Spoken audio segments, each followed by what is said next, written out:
Welcome. Welcome to our first collective annual banquet hosted by the Iowa City Area Business Partnership, Think Iowa City, and Iowa City Area Development Group. I'm Tom Banta. I'm the interim president of Iowa City Area Development Group.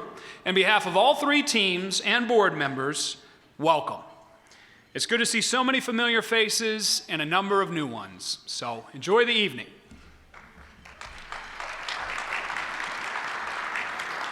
Good evening. My name is Josh Schamberger, and I have the privilege of serving as the president of Think Iowa City and the Iowa City Area Sports Commission. This evening marks the first time our three organizations have come together to celebrate our achievements through a joint annual banquet. We are proud of our continued efforts to collaborate and align our work under a more unified economic and community development vision. Thank you for joining us this evening.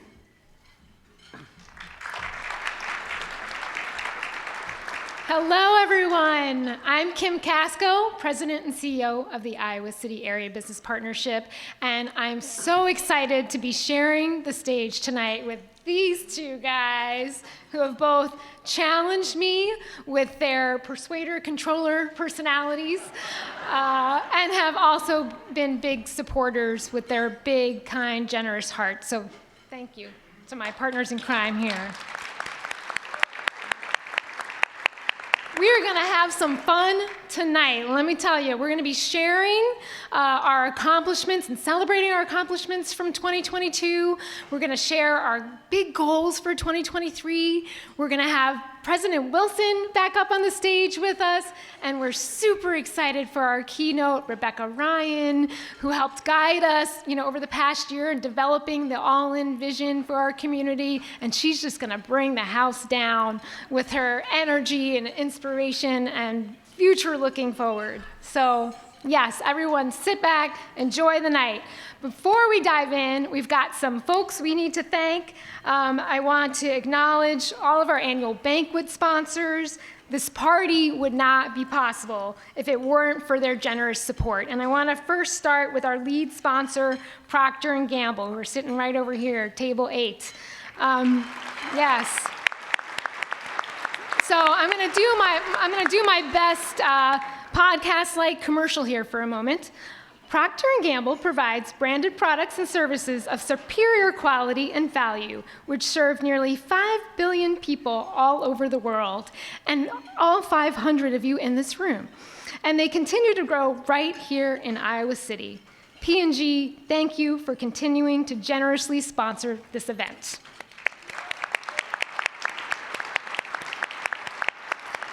Thank you also to our 4 supporting sponsors: Newman Munson Architects, Imon Communications, the University of Iowa, and the Gazette. We are incredibly grateful for your support.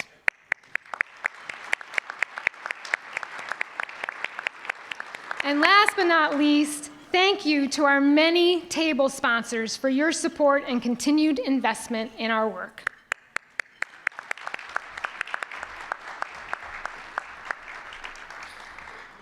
This evening, we wanted to just not talk about, but show you a few of the more impactful moments and projects from 2022. So our team worked to summarize this through a short video. Many of you were heavily involved in these projects and events, so expect to see a few familiar faces. The video will also touch on a few things we are especially looking forward to in the coming year, but more on that as tonight's program develops. For now, please sit back and enjoy a few of the collective successes from 2022.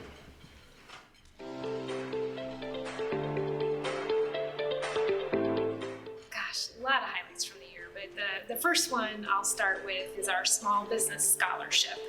And this is a program that really essentially provides a scholarship for membership to the business partnership, a free membership in year 1. And if certain kind of program requirements are met, they get a half-price membership the second year.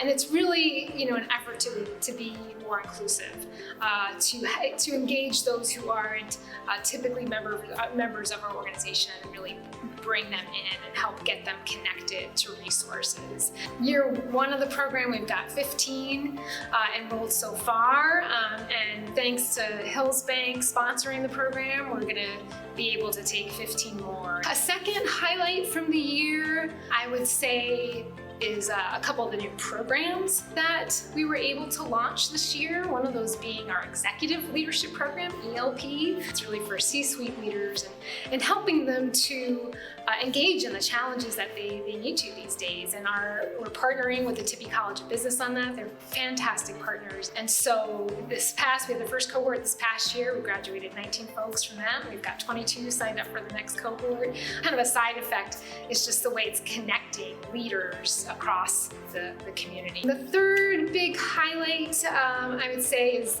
this is a big one, is workforce. We heard a lot from our businesses, over the past couple of years, what's the greatest challenge? Workforce. An example of some of the short-term things that we did is, develop a workforce resources guide for businesses to use to help, with those challenges within their organizations. And then in terms of the long-term approach, one of the big things we've been working on for a long time, even pre-pandemic times, is the childcare. Figuring out how to increase the amount of, the quantity, the quality, and the affordability of childcare. So when I think about 2022, it's really hard to pick a few of the highlights, but some that jump out to me are Builders and Backers. That program and the amount of response that we've had at the community level, the opportunity that it's created for a number of folks that traditionally potentially had not connected to these resources, and what it's done as another addition to the entrepreneurial ecosystem is tremendous. And a lot of that credit goes to Liz and a number of the partners that have been involved to make that happen. Another thing that I'm particularly excited about from 22 that has already had an immediate impact has been the hiring of Sarah Thompson to focus on our rural economic development. She has immediately hit the ground running. She brings a wealth of knowledge and expertise and a tremendous energy to this work, and she's already invigorated communities like Lone Tree and Swisher, and a lot more to come. Another element of our work that's exciting and we've made big strides in 22 was the Iowa EdTech Collaborative. And really it's a vision to reimagine the education technology sector and create a space that attracts and develops and grows the next generation of solutions providers for education and education technology. And so Mark Butland and a number of others have been hard at it, trying to develop and refine different initiatives from Classroom of the Future as a way to test and pilot and introduce students to new technologies, to the Iowa Quality Seal of Approval, which creates a validation or an efficacy pathway for these emerging technologies. We've got a legacy in this space, one that we want to continue to build upon and grow for years to come. As far as highlights for 2022 go, certainly the hosting of the recent UWW Freestyle and Women's Wrestling World Cup is top of mind. Our community welcomed 19 nations for the better part of 2 weeks. And whether you are from Kyrgyzstan, China, Iran, Georgia, Azerbaijan, or even Ukraine, you walked away with an unforgettably positive impression of Iowa, and you felt the promise behind the Wrestletown USA brand. The fact that going to World Cup and seeing all of these wonderful nations come to represent themselves and participate in the sport they love, I became hooked. I was absolutely cheering and yelling and screaming. It was amazing to see the athleticism at play. I just really think that when you hear the term "all roads lead to Iowa," never more was it more apparent to me what that means until I went to the World Cup. Other big-time highlights for me include the inaugural hosting of the girls' state wrestling and volleyball tournaments, the boys' state baseball tournament, girls' state tennis, and so on and so on. And also the continued development of the Bike Iowa City brand and the great work by Liz Hubing, the Core 4 event, RAGBRAI's 9th return to Johnson County is this year, the continued expansion of our single track and flow tracks by Coralville, Iowa City are all highlights thanks to an incredible local cycling community. Our merger between the Business Partnership and the Iowa City Area Development Group, it's something that has been talked about on and off, for a long time, and this just feels like the right moment for it. Our organizations have been through a lot collectively since the pandemic hit in 2020. Our work is just overlapping more and more, and so I couldn't be more excited. We're already have been living together since 2019, so Now we're engaged, and you'll all be invited to the wedding. And now it just seems like we're finally getting that momentum, and I know the teams both at ICAD and at the Business Partnership have put so much time and effort into this. Couldn't be more proud of the people involved, really trying to join forces, figure out where there's some overlap where both organizations were working on certain projects, that now we can be more aligned and push things a little bit further, a little bit faster. And then also just coming up with new ideas and new initiatives. You know, this is a time of change where there's going to be some new ideas, maybe some new services or things like that yet to be discussed that we can look into and just provide better support for our local businesses and just make Iowa City area a really great place to live, work, and thrive. So as I think about 2023, the big looming opportunity ahead really is what lies ahead for the co-creation, the collaboration, the alignment of Iowa City Area Development and the Iowa City Area Business Partnership. And that's something that I'm the most excited about. And it's our opportunity as we reimagine and redesign our organizations. How do we do it in a way that meets the work where it's at, uses a 2030 lens to help fuel what's going forward, and layer that over the voice of our customer and constituents in the room today, as well as those that aren't here today, and build an organization and a network of organizations ready to meet the needs of today and our future. What excites me most about the merger is the opportunity for the staffs to work together and to actually do more. They truly are better together. You look at over the last 2 years what they've been doing and how they've come together through the pandemic and offered some additional support to businesses as needed. And they've really stood out as being a strong group working together. Just officially doing that, I think brings a lot of opportunity to the communities and the businesses that we support. Probably the most meaningful highlight was the transition from Project Better Together to Better Together 2030 and the appointment of Katie Gerlach. It's the most meaningful because it's the most important. That is our organization and our peers and all of you supporting, participating, and investing into this plan for our shared future. I'm so pleased and happy to just be one cog in that larger wheel as we approach and plan for 2030. Really, really excited to now execute on that vision and have it not just sit on a shelf. And there's a lot of work underway already across the 5 pillars, a lot of great projects and a lot of them that connect with each other. And again, we need all hands on deck. We need everybody engaged. So I'm really excited to grow that engagement. One of the things that I feel is most exciting about the Better Together 2030 is really it serves as an anchor to bring our entire community together. And I believe that there is something in here for everyone. I think that there's an opportunity, depending on your interests, your passion, your desires, to plug into this work within one of the 5 pillars, if not more. And really the opportunity I see is bringing us together and getting us all rowing and moving in the right direction. And I look forward to what opportunities lie within this and the ability to engage the broadest parts of our community, from our business community to the residents to our municipalities and everything in between. All of the partnerships that we're looking forward to strengthening and continuing to build on those relationships that we already have so that we can work together to see this community continue to grow in economic strength, but also in diversity and also in just fun. I mean, there are just so many things that we are planning together to be able to help this community grow and thrive as a major part of Iowa.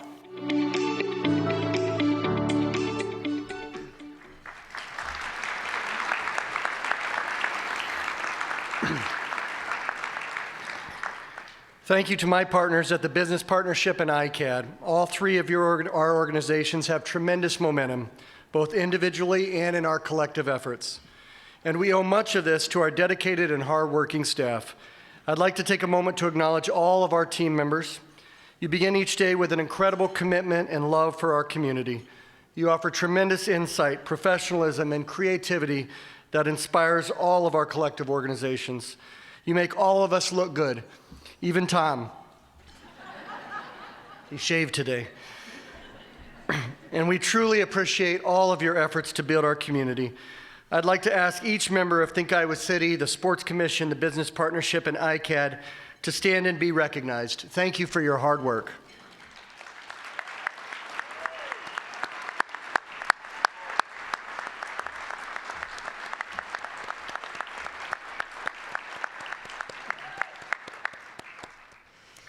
We also want to recognize and thank our board of directors. The last few years have brought a lot of change, but our community is resilient and we are making progress more than ever due to your dedication and commitment to working together. You have made bold decisions that will lead us confidently into the future. We are extremely grateful for the wisdom and guidance and countless hours you have generously provided, and for free. Our fellow board members of Think Iowa City, the Iowa City Area Business Partnership, and ICAD, will you please stand and join me in thanking our boards for their investment in our organizations and our community. Please stand.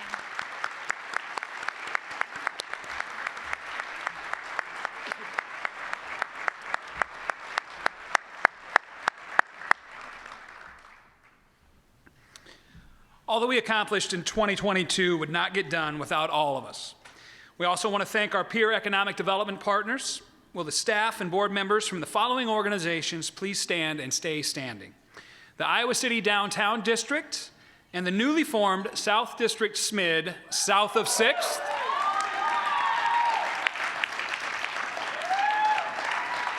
As well as all of the ICR regional partners from the 7-county region and our friends from the north from the Cedar Rapids Metro Economic Alliance.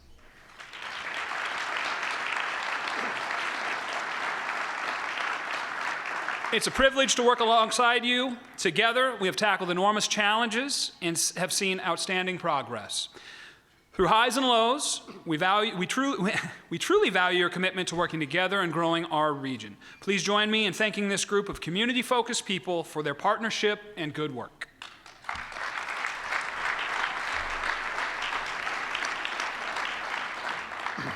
We also want to acknowledge and thank our elected and city officials and strong partners within UI leadership. We're so appreciative of the working relationships that each of us have with you. I've served in this role for more than 2 decades now, and I've never felt as though we really are more together. That begins with all of you and the leadership that you provide us and this community. If you're a federal, state, or local elected official, if you're a school board member or a member of University of Iowa leadership, which I know there are many at this table, please stand and be recognized. Thank you for being here and your continued stewardship. Rod, that means your table.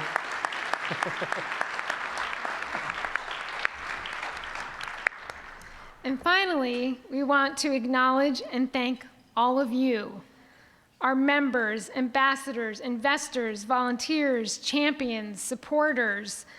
Now, I won't make you all stand, but I do want you to know that we truly value your partnership and support. Together, we are building a wonderful community that we are really proud to be a part of.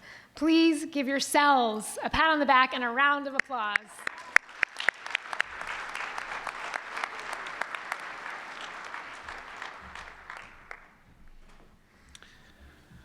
The video we just enjoyed only scratches the surface of our work. We encourage you to view each of our annual reports. You can find the QR code with a link to these reports on the front of your program. These reports will give you a full overview of our work from 2022. As you heard in the video, we at ICAD and the Business Partnership are excited to explore what a new joint entity could look like. Our boards have approved a resolution to merge ICAD and the Business Partnership. And although we have not merged yet, the important part of that is keep paying both invoices.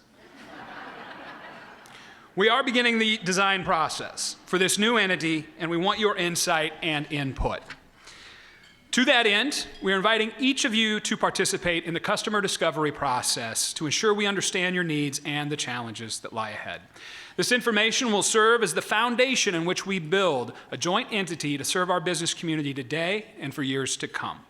To participate in this process, please text the word INFORM to 33777. I'll give you a second to do that. INFORM to 33777. And from here, we'll send you an invitation and a link to give us a little bit more detail, and we'll look to plug you into the process going forward. We're incredibly grateful for your involvement and your continued investment in ICAD and the Business Partnership. We value your perspectives and insight as the structure of our organizations evolve.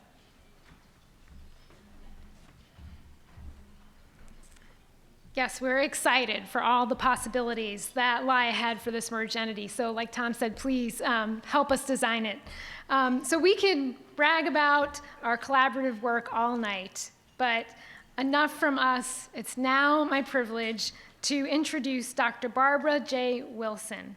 Barb, as she likes for us to call her, began her term as the 22nd president of the University of Iowa in 2021. During her first week on the job, we asked her to be tri-chair of the Better Together 2030 initiative, and she readily accepted.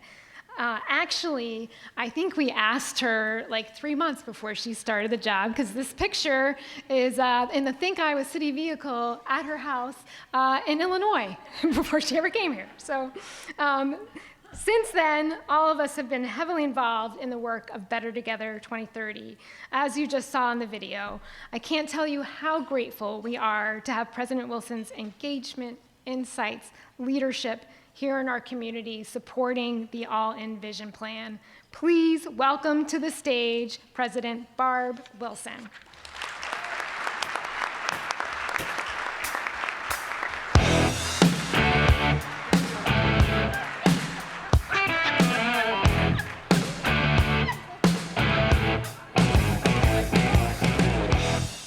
Wow, I did not know that kind of music was going to be playing. I can tell that we're having fun now. So I looked at that photo, which truly was taken in Illinois, and all my neighbors back there saw this big Iowa car in my driveway.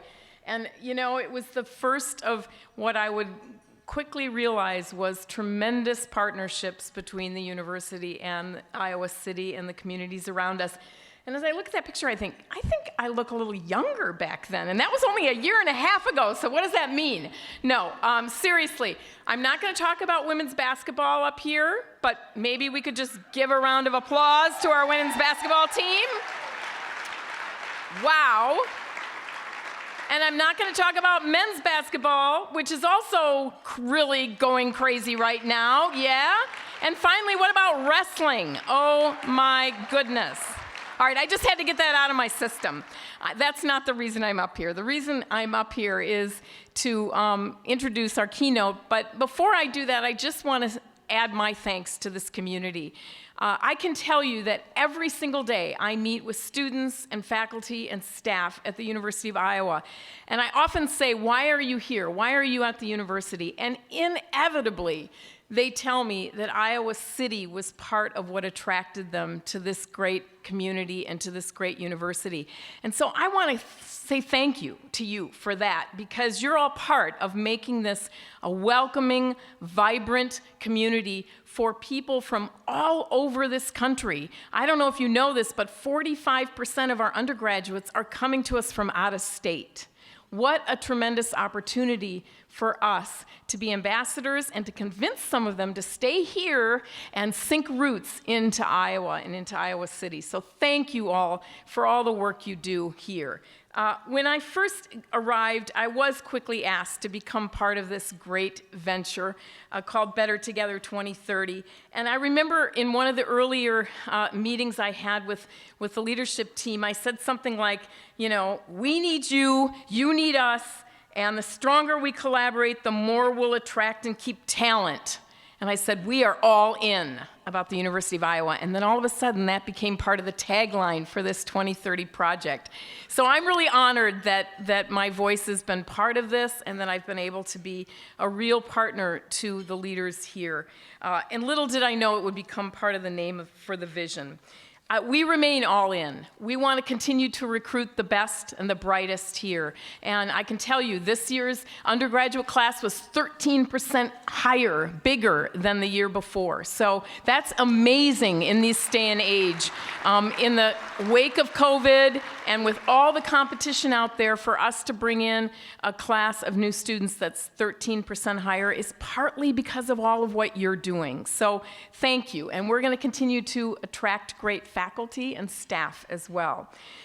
Working through this process, I got the really great opportunity to work with my tri-chairs. Have you ever heard that term before? I hadn't until I got involved in this. What's a tri-chair? Anyway, it's a new term on my CV now. But I want to call out Kate Moreland and Angie Jordan, who are both here. Will you two stand up? Because you deserve a huge round of applause for everything that you did during this process.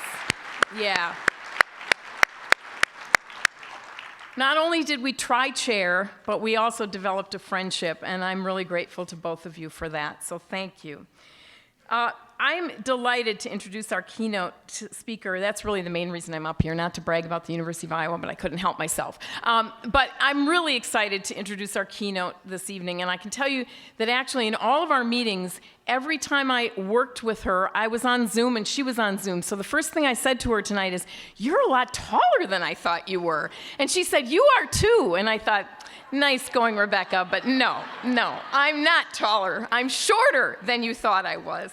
But I'm really excited about introducing her tonight. And, you know, Rebecca Ryan is an incredible leader. She's a noted top 50 professional futurist. So she's going to tell us a little bit more about what that means. She's an economist, and she's a best-selling author and entrepreneur. She's the founder of Next Generation Consulting, and she partners with government leaders across the country. She's looking always to the future and helping communities like ours figure out where do we want to be in the next 10, 20, 30 years. And she pushed us during that process, and I think it was really good for us to be challenged by her. Let me tell you a little bit about her Iowa roots, because I think that's what everybody really will be excited about. Rebecca is a graduate of Drake University, and she has a certificate in strategic foresight from the University of Houston. She is the resident futurist at the Alliance for Innovation, and she's on the executive committee of the Global Association of Professional Futurists. But here's the part that I know you'll love. Her first 4 jobs were in the state of Iowa. The Iowa Department of Education, the Iowa Department of Economic Development, the Iowa Association of Business and Industry, and Keep Iowa Beautiful. In fact, she started Next Generation Consulting in Iowa. And she named, this is the best part, she named Iowa City as the best place to live for the next generation in Iowa on her Hot Jobs, Cool Communities list in 2001. So thank you for that. That's pretty amazing. So I think you can tell Iowa means a lot to Rebecca, and she has shined through this process in helping us figure out where do we want to be in 2030. So it's my great honor and privilege to ask Rebecca to come to the stage. Please give her a warm Iowa welcome. Thank you. Rebecca.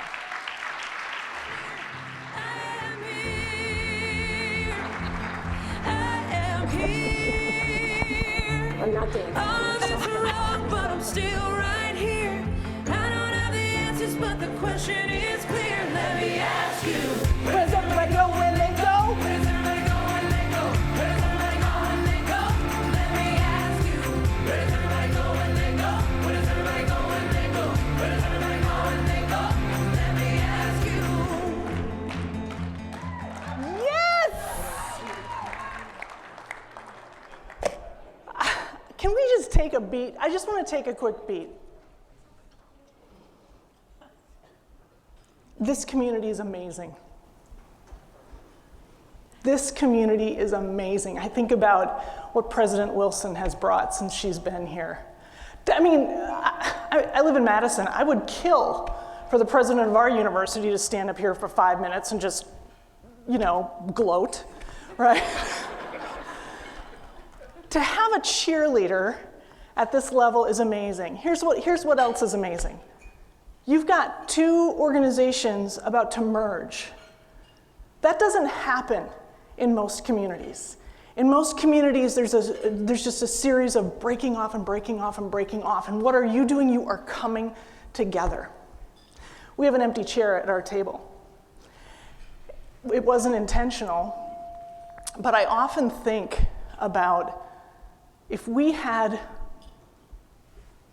a 15-year-old in 2030, you know, a few years from now, if we could imagine that 15-year-old in 2030 eavesdropping on our conversation. I'm getting a little bit of feedback on my mic.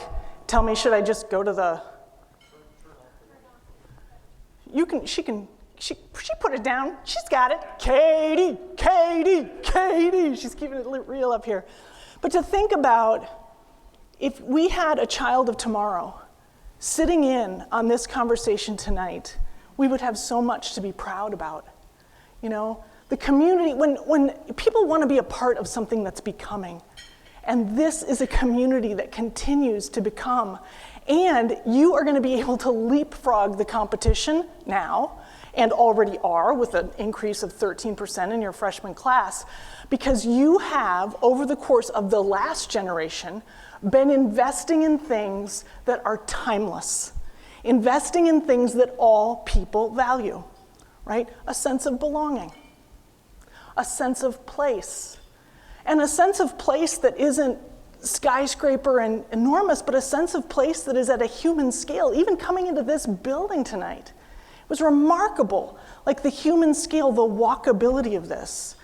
So I'm not a betting person, but I will put long money on this community because of how you are coming together. You are investing in the kinds of things that make people want to be here, the kind of place that people want to call home. So I want to talk a little bit tonight about the business of community and the community of business. Here's my cell phone number. I'm going to only show this one other time. This is really my cell phone number. If Richard Branson can give his cell phone number to 23,000 employees, I can give my cell phone number to 500 JOCO residents. Like, no problem. I got that. But I am going to take some questions a little bit later. But before that, I want to ground this in something that is truly rare. How many of you, raise your hand if you're like, you know what, in my day job, the one you get paid for, right? In my day job, I am in charge of strategy. I have got to think about strategy. Nice and high, I've got some lights in my eyes here. Okay, that looks like maybe about 40%, 43%. Yeah, but I'm an economist. We put this survey out into the field and asked our respondents, are you responsible for strategy? 95% said yes. And then we said, how do you spend your time? And it was like, on email. I mean, how do you spend your time, Rebecca? Right? Then, just drop it on the floor? Okay. I was raised by German Lutherans. There's no way I'm dropping that on the floor. I will tuck that away in a safe spot. Then we asked, all right, so 95% of them, it's their job to do strategy. And then we asked, the second question, the second part of the question, right? How many minutes per month do you spend working on the future? And we medianed that all out, and most people spend between 1.5 minutes and 4.5 minutes a day thinking about the future, despite the fact that 95% of these same people said it's their job. So tonight we're gonna break the average. We're going to spend about 20 minutes talking about the future. Whoa!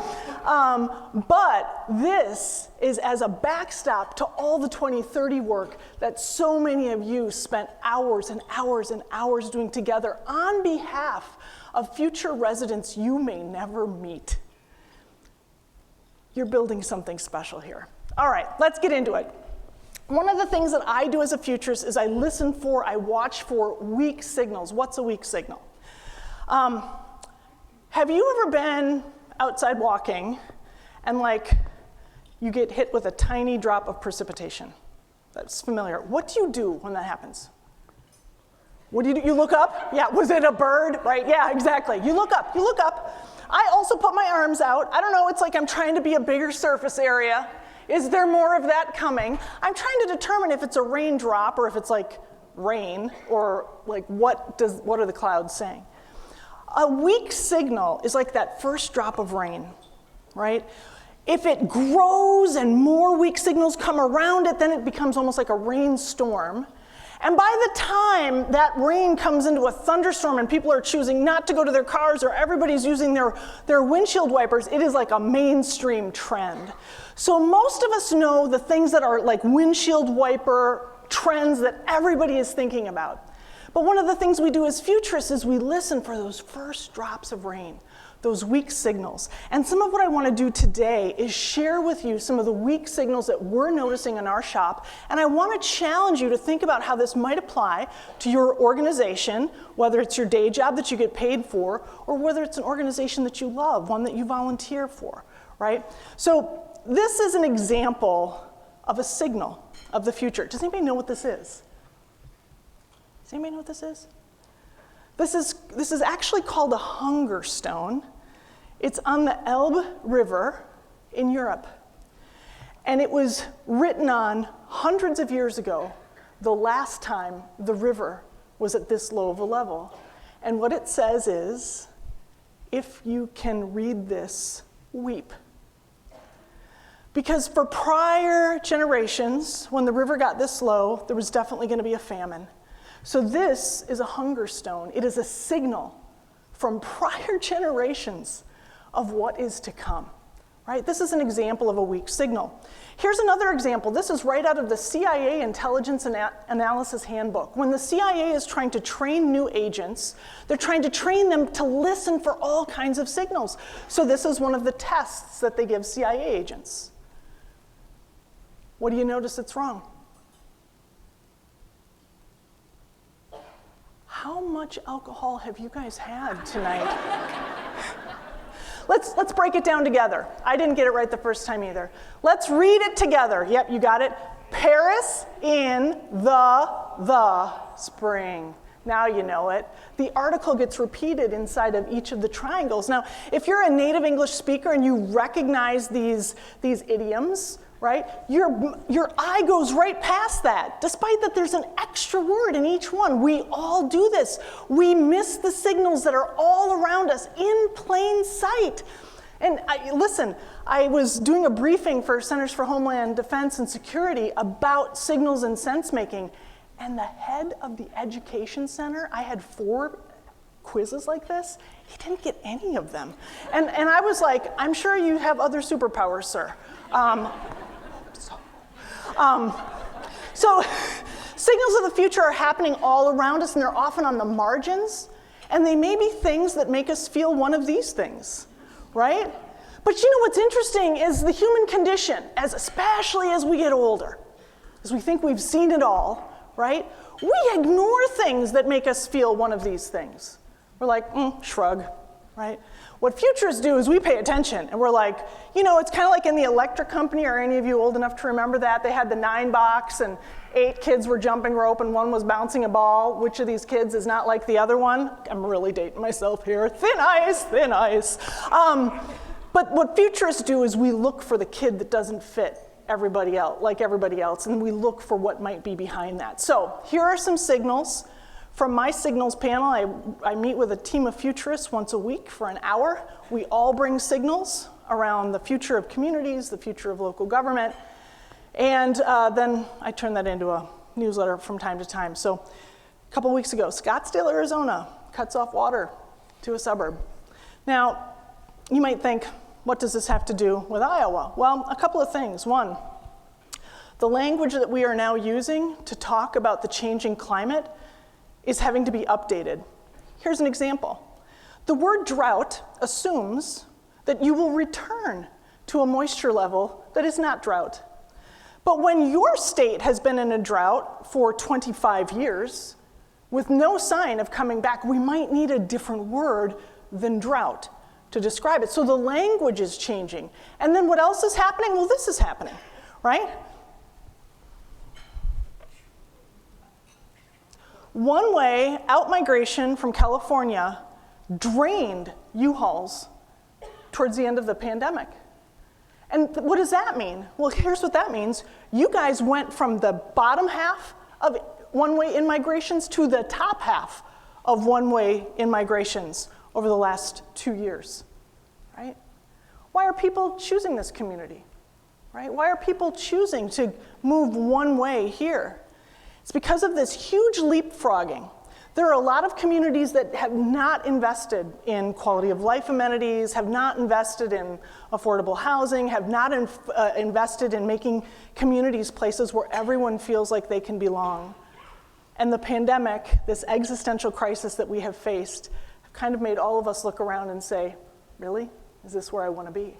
So we stand to win from outmigration, from some of the climate things that are happening in the Mountain West. Quits rate. I remember in April of 2021 when 3.9 million people just walked out of their job voluntarily, and the media went crazy. Quits rate, oh my God, the next month it was higher. The next month it was about in the same range. And on this went for over 14 months of record levels of quits, right? We still don't have all those folks back in the workforce, but you know what we have? Record numbers of new businesses starting up, right? This, to me, is a long-term signal of oxygenation in our economies. We want people to quit and start new businesses. I mean, if you're an employer, you're like, no, Rebecca, please don't. And you're like giving the dirty eyeball to everybody at your table right now, like, don't you dare try to quit. But the truth is, longer term, oxygenation is good for the economy. Competition is good for the economy. But it all stems from this. You know, COVID gave us an opportunity to truly confront our morality at one time. You know, we sort of all had this look at the billboard that says, you will die, at the same time. And that changes people. It's changed some of you. Some of you who aren't willing to do the work you once did for the price you once took. Some of you who aren't willing to drive into an office. Some of you who are like, I want more flexibility. You know, so we're seeing all kinds of innovation. The workplace today is like a petri dish of innovation, right? What will work, what won't work. But it all is stemming from the fact that we went through an existential crisis at the same time. Now, what has happened is this. And this has happened after all of the major world wars that the United States has been in. It's happened after the Great Depressions that we've gone through, is that workers are saying, we've proven that we're reliable, that we're trustworthy, right? And now we're going to ask for more for ourselves. So what's so interesting is just inside of 5 years, like the fight for 15, right? The fight for $15 an hour, the markets in many ways are taking care of this. I'm living in Brevard, North Carolina for a couple of months near my wife's family. And I'm at a co-working space that's in a brewery, kind of awesome. I'm in a co-working space, and next to the coat rack is a bulletin board. And on the bulletin board is an advertisement for Waffle House in Brevard, North Carolina, population 7,500. Managers at Waffle House are promised 4-day weeks, $85,000. Like, what is in those waffles? Like, I mean, that's amazing. But the bottom line in all of this is naturally our wages for labor are going up because labor is putting their feet firmly on the ground and saying, I want a different deal. You know, my time, my energy is worth more. So, and I think we'll continue to see this. One other thing that I want to mention is this notion of, our local independent papers. There are half as many people working in journalism today as there were 10 years ago. 50% fewer people are working in journalism today than 10 years ago. And some of you might think that's no big deal, but here's why it matters. We know that in communities like yours, where there's an active local newspaper, people know they're being watched, so they're less likely to be shady. You know, there's less likely to be corruption, there's less likely to be embezzlement, you're just more likely to have better operating systems when you've got the news on the beat. However,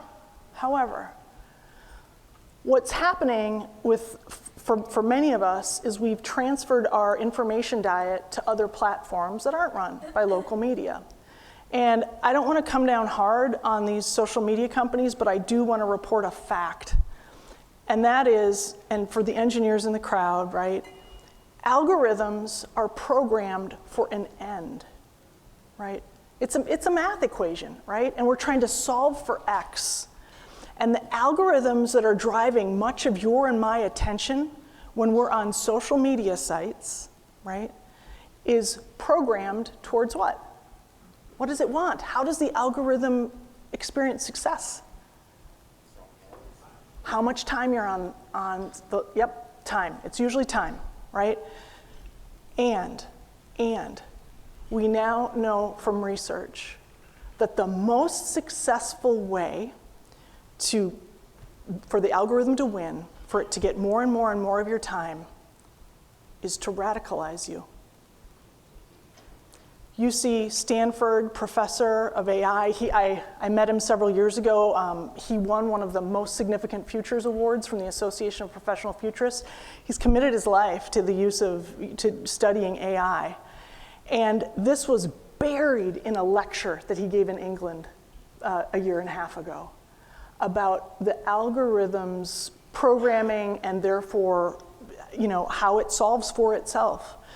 So we are in a battle for our attention, and energy flows where attention goes. So one of the things I implore of you today is the state of New Jersey, for example, just passed information literacy for all students in New Jersey, right? So that people really know the source of the information, if it's credible information, if it's factual information. Europe is so far ahead of us, and you guys, this is one of those things where I just put my head in my hands about our country. That we are not doing more to help people be smarter about the kinds of information and the kinds of, the kinds of things that we're putting our energy towards. So this is, I think this is kind of a moral concern around how newspapers are dying, independent journalism, fewer people are working in independent journalism, and how the algorithms are winning. And here is the final stat, the final signal I'll leave you with for tonight. 1 in 7 American men report having no friends, right? And so what we will know from this, a prediction we can make, is deaths of loneliness will occur. Loneliness is more lethal than obesity. It's more lethal than heart disease, right? So we're going to have some long-range effects here from this. But we don't study signals of the future. We don't pay attention to signals of the future to hunker and bunker. We do this so that we face the future full on, squarely. What's happening? So that we can figure out how we're going to handle it and work on it together. So let me turn it over to you. What signals of the future are you noticing? Right? What kind of questions do you have about what's going on? Let me check my trusty smartphone device and see if any of you 319s have blown up my phone yet. What's going on for you guys? Signals of the future.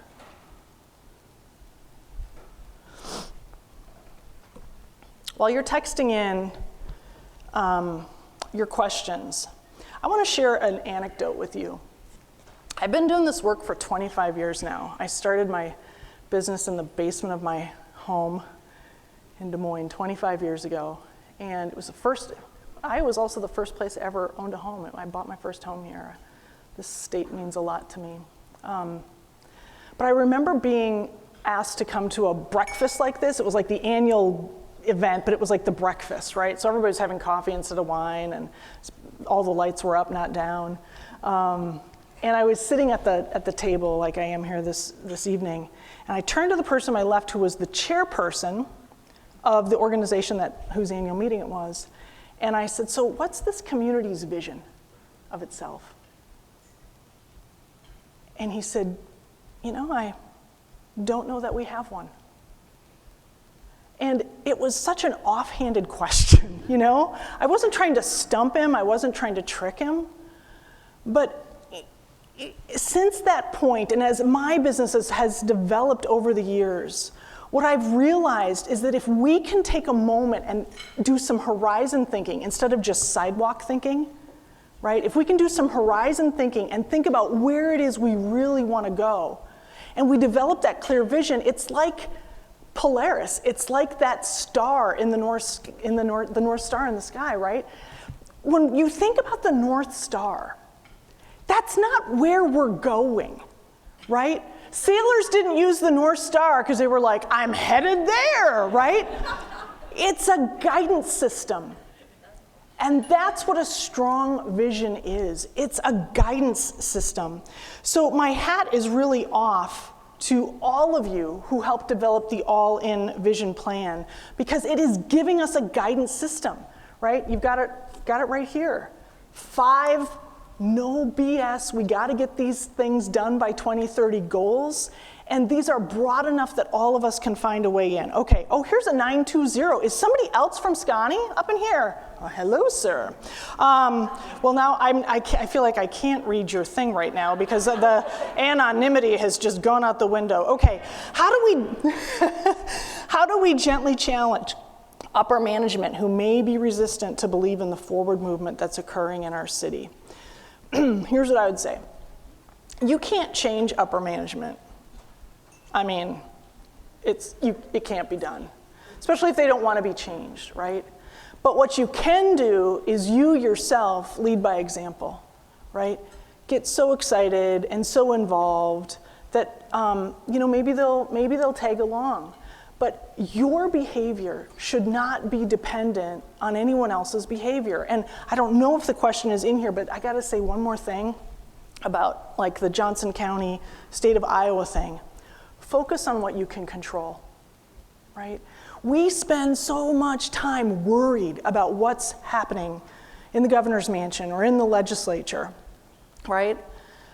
Focus on what you can control. Focus on what you can influence, because at the end of the day, all the issues get solved, most of them at the local level. Okay, I'm going to take one more question, and then I'm going to be texting all of you back later. Okay, last 4 digits, 8056. Our younger generations are going to demand more and more freedom, autonomy in their work, and they will be our promise for equity and inclusion. We need to get out of their way. Preach. How do we meet them where they are? There's a beautiful, now the science actually shows this as well, right? Young people need people who believe in them, and older people become the wisdom keepers in the community. We're the ones with the networks. We're the ones with the money, We're the ones who can put our capital behind somebody, and it kind of comes back to that chair at the table. When we talk about building an intersectional community or a multi-generational community, we're not asking our older residents to leave the table. We're saying, move over and pull a seat up for a member of the next generation. And there's research that shows that communities that have strong intergenerational ties turn out more poet laureates, more Nobel laureates, more scholars. It's an amazing thing. So let's not fall into the one or the other trap. Like either we're for older workers or we're for younger workers. Let's be for everybody, right? And let's just make the table a little bit bigger for everybody. Okay, before I go, you know what the perfect team size is? Like if you study startups and startups that turn into great companies, innovations that turn into things that really change communities, perfect size of a team is 2. 2! So if you have like a crazy idea, all you need is one friend.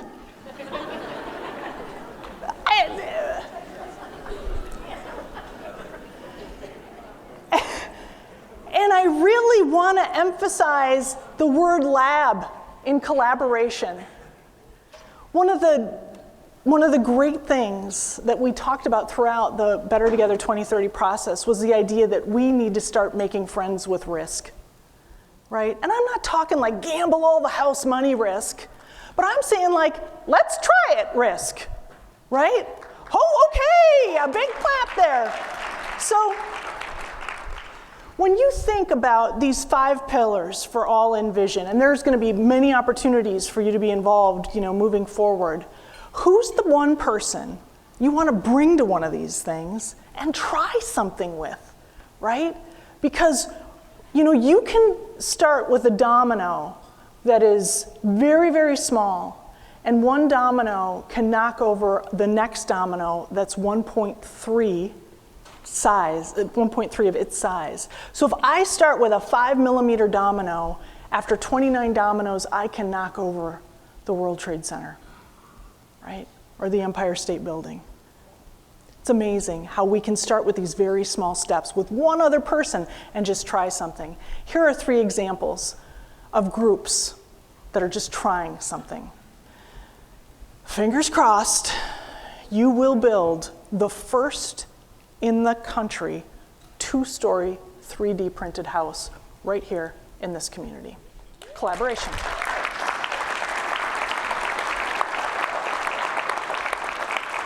How many of you have been through CLP, the adult version? A lot of CLP alumni in the, yep, and everybody's alumni class was the best class, wasn't it? Yep, I know how y'all roll. So how about this group of folks who was like, this shouldn't just be for like the grown-ups, this should be for the kids. So they're starting a youth-centered CLP program, collaboration, right?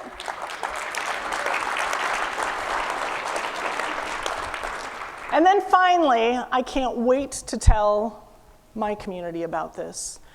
You have figured out how to unplug the tub around childcare, right? How to do affordable childcare for parents, but that can also provide true living wages for caretakers. This is amazing.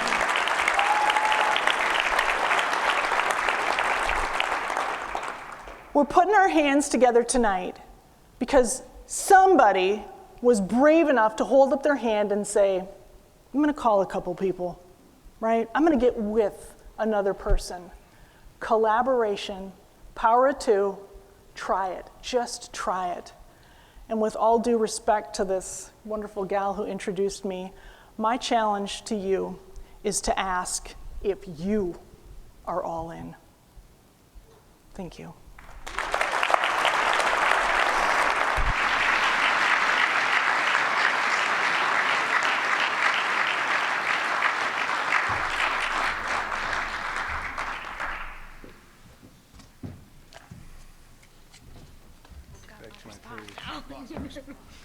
Can I shut that? Sorry, we gotta find her page here. I'm good. Right there. That's Rebecca. No, that's me. Oh, yeah. I'm good. Oh, that's you. Okay. All right. So thank you, Rebecca. I know that I was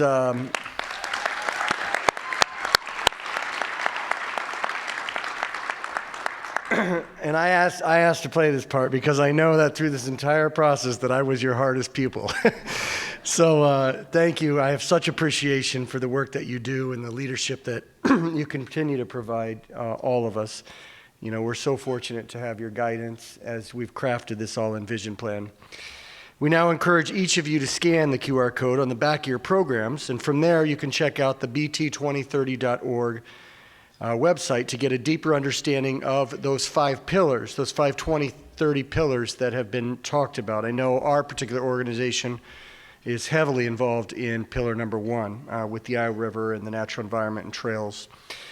The link will also provide an opportunity to get involved in all transformational projects and work groups. You can learn more about the exciting projects already underway with 3D printing, the Iowa River Reclamation, which I referenced, and then the Child Care Wage Enhancement Program.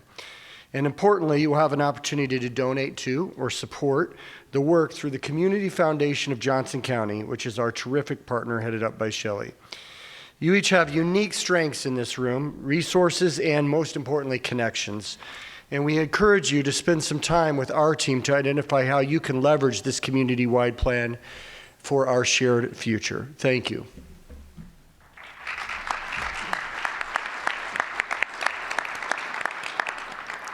So while you're looking on the back of your programs, I want to acknowledge a few fellow supporters of Better Together 2030.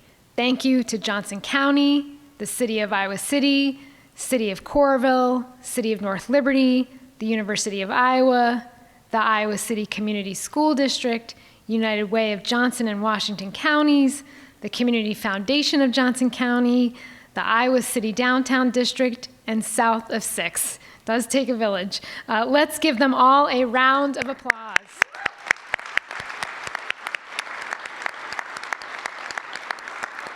We have all accomplished so much together already, and we hope that you consider adding your organization's name to this incredible list. I also want to give a special thanks to the Better Together 2030 Executive Director, Katie Gerlach. Katie just began work. Yes, where is Katie? Stand up, Katie. There she is. There she is. So Katie just began work to activate and track the All-In Vision Plan last August, and she's already accomplished so much in laying the groundwork and launching the plan into action, as you could see from Rebecca's presentation. We're so grateful to have her, and I think it was one of our best decisions that we made to bring her on board. So thank you, Katie.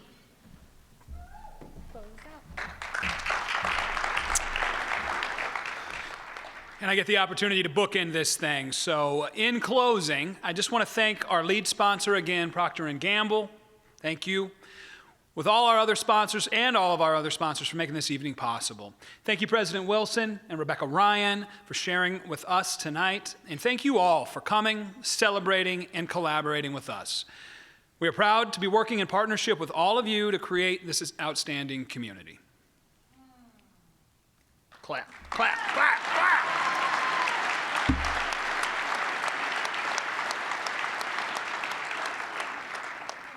So you're all invited to join us for a drink at Edgewater Grill, continue these conversations, and enjoy the rest of your evening. Thank you again, and we look forward to a 2023 and All-In 2030 vision. Thank you.